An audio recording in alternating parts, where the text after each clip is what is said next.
So there's my saw setup for 45 degrees. I had to cut a cleat so that I can attach this to the wall. Trouble is this cleat is made out of a 2x4.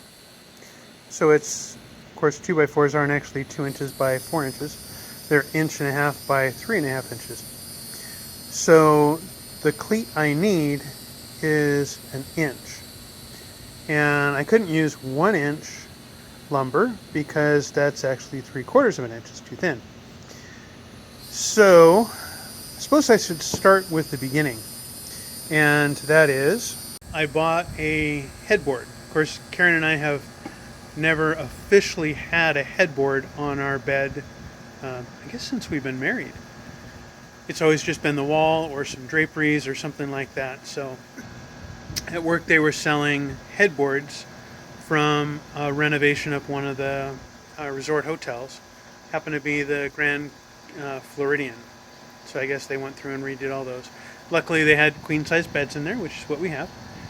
So I got a super cool deal on the headboard. It was $10. And I'll show that to you a little bit later. It's starting to sprinkle a little bit. But here's guy logic, okay? So I bought this thing for $10 because I was trying to save money. And then after I got it home, I realized that the cleats were 1 inch and you can't really buy 1 inch lumber. So my solution was not to take the 1 inch cleat off the back of the headboard and make 1.5 inch or 1 inch thick cleats. It was to actually go out and purchase a planer. And that's pretty much what I did. So now I can plane down this 2x4 and get it to a point where it's 1 inch thick, and I can use it to mount to the wall for the bedroom. So yeah, because I got a deal on a headboard for $10, I decided I'd go out and spend $450 on a planer so that I could use it. Yeah, guy logic. Okay, so I went with the rigid.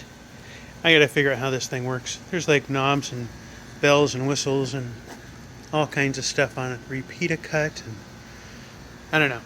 But once I get it sorted out, I'm gonna be able to take this 2x4 and run it through the planer and get this dimension here thinner so that it's down to 1 inch.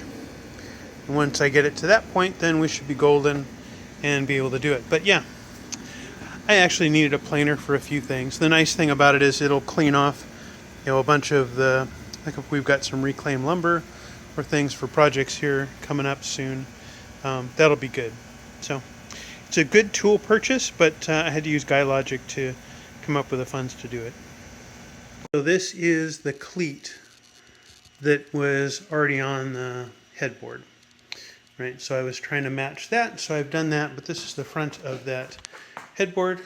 So it'll actually look way nicer over here than what we've got now. All right, so got that mounted to the wall and had to move the picture up a little bit. Actually by Alvalin, a friend of ours who we commissioned.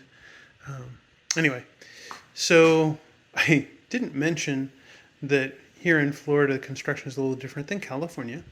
And the wall that's up against is a cinder block. So there's cinder block, and then there's some kind of a furring strip. I don't know what it is. It's not wood.